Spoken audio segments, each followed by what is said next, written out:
Observation and shame. Hmm. One thing which is very shameful today is failure. When you fail in public, okay? And that probably is something that we need to, because I was reading bunch of your tweets, that is something that we need to get over in order to try more or maybe succeed as a society in a better way, right? How do you think that will happen? First, actually, why do you think failure is seen as a shameful event in our country? See, the thing is, first of all, let's just understand how we are raised. There is this perpetual fear. Everybody is living in some version of fear. Society ka fear, exam ka fear, कि ये हो जाएगा, वो हो जाएगा, fail हो जाएंगे, एक साल मिस कर देंगे, ये हो जाएगा. And we also raise kids through fear कि if you do not do this, this will happen, ये नहीं होगा तो आपका ये नौकरी नहीं होगा, ये नहीं होगा, nobody will respect you, all of that stuff, right? So when your default state is fear, failure is the dreaded कि यार कुछ भी हो जाए ये नहीं होना चाहिए, right? And that causes the society to feel safe in some ways, right? But it is very common in the emotional societies. For example, आप कोविड में देखेंगे, इंडिया was completely apathy में था और complete panic में था. कभी बीच वाला state था ही नहीं, right? You will notice one more thing, that Indians, when they rate an app, they will do 1 star or 5 star. ये 2, 3, 4 star नहीं करते हम, right? Because that's an emotional response. YouTube used to have earlier different ratings, if you remember, then it moved to up, thumbs up and thumbs down, right? Because that's how emotional reactions are, right?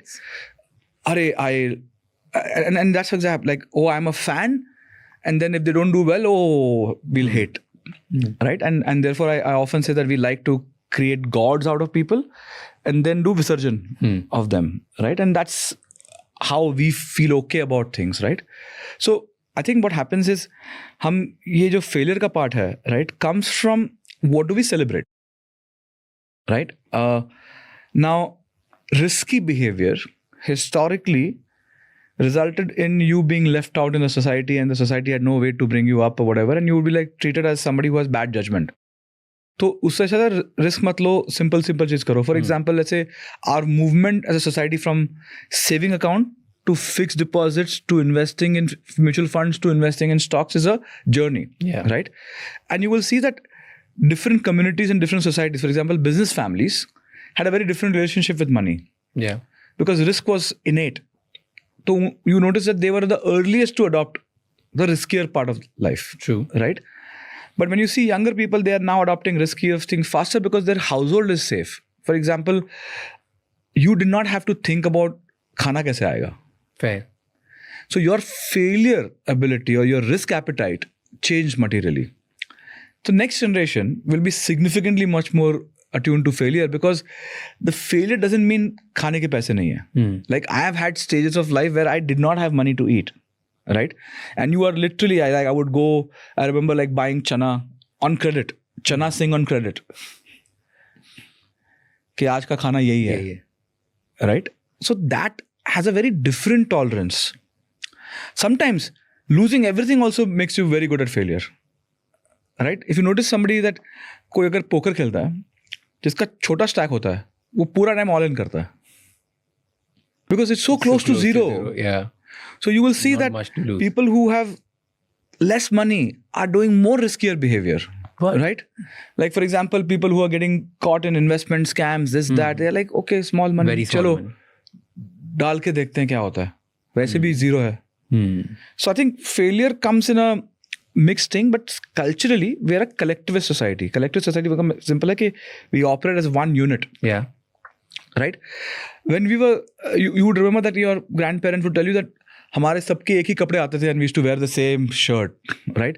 But now, imagine trying to tell 3 cousins you're going to wear the same clothes. That's not okay. They have become individuals now, right?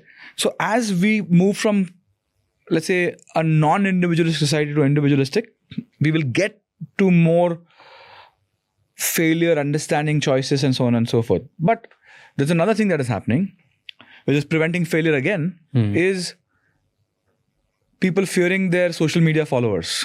Yeah. Right? That, let's say you are a young person and you have like managed to get 2,000 followers. In your head, you're already a celebrity. Raj, you will remember when you had 50,000 followers and you would get 40 likes, your reaction would be the same as today at millions of followers, right? The threshold has changed. Yeah. Right? But unfortunately, we get shaped by our audience, which is a problematic loop, right? For example, when I tweet, I am not thinking about likes. Because if I was thinking about likes, I know exactly how to get them. Yeah. I can say, अगर ये 5-6 themes को touch करो, ये कुछ emotions को capture करो, you will get consistently. But I write for myself, right? So you will see from a 50 likes to a 50,000 likes coming together. It's not consistent because I don't care about the audience. But what you will notice is that eventually everybody starts caring. And if you're a young person, you start thinking about the 2,000 followers. And what will they like? What will they judge me for? What are they going to think about me? And then your personality starts getting shaped through the views of these 2,000 people that you would otherwise not care about. So that's becoming a problematic loop for society. It's a very big trap because everybody is like trying so hard to differentiate now. Right? So pehle kya hota tha ki when I was growing up, social media pre-internet, when I was in college, in my first year, second year, internet has not become big yet. Like a group of 10, you could be different in that. Right? अगर jeans पहन ले तो भी different हो गया था आप. Right? कि एक difference है. आपके पास black jeans है तो एक different हो गया था. But now when you are being trying to be different with 2,000 followers, you have to find different way to be aesthetic. You have to find a different way to be cool. Travel to unique places that nobody has been to. Capture the same thing differently, right? Go to some music festival but take a very different clip of that music festival so that you feel cool. Or you are closer to the stage or not closer to the stage to signal that, okay, I'm in the more important place or not, right? Capturing unique food so that you feel that, yeah, I try different things and so on and so forth. So this deep need to differentiate is frying people's brain, right? कि यार मेरा कुछ अलग हो जाए. Right? Like, for example, you are going and getting Vijay Mallya on the podcast is your breaking out on differentiation, right? It's a thing that is needed because how would people find that, okay, what is the thing difference that you bring to the table? Why do you think it's a bad thing? It's not a bad thing. It's just very taxing. It's not bad thing. I'm just saying, first of all, one thing we should avoid, Raj, is that categorizing things in good and bad. It's the simplest form of doing this. Like we should never do that. Okay. There is no such thing as good and bad. Everything has lots of nuance.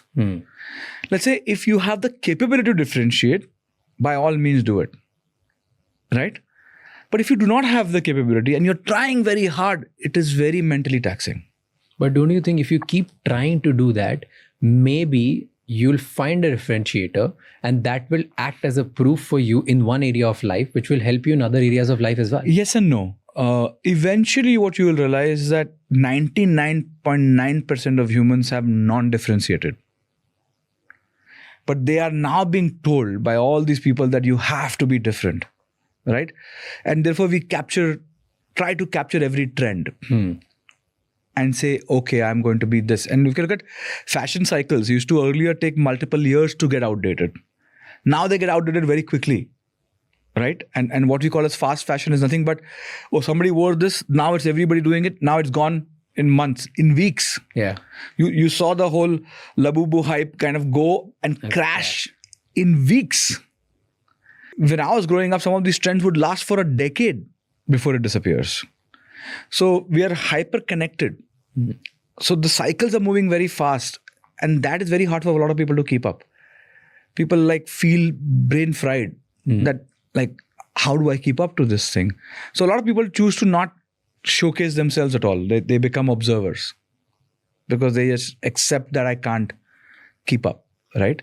I'm sure you feel overwhelmed that this is like I saw in your office, you put numbers of all these things that you want to achieve and it's hard. It's hard. It's not easy to constantly keep breaking out and doing stuff. Obviously, you have to be driven differently to do this, but not everybody is driven differently. What I'm saying is that comparison right? That, oh, I will never be this scale. I will never be that, right? For example, when I used to do my version of Cred Curious, I never cared about views. I was very curious. Yeah. Earlier, I used to do this privately for my team. Then my team was like, let's make it public. And it became popular, but I didn't care about the views because I was genuinely doing it for my own thing. But the moment you start thinking about those metrics versus your own curiosity, things change, right? Because now you know exactly ये करने से views आएगा, ये करने से ये होगा, ये करने से ये होगा. What if you lose yourself in this? What if you realize that मेरा learning तो खत्म हो रहा है.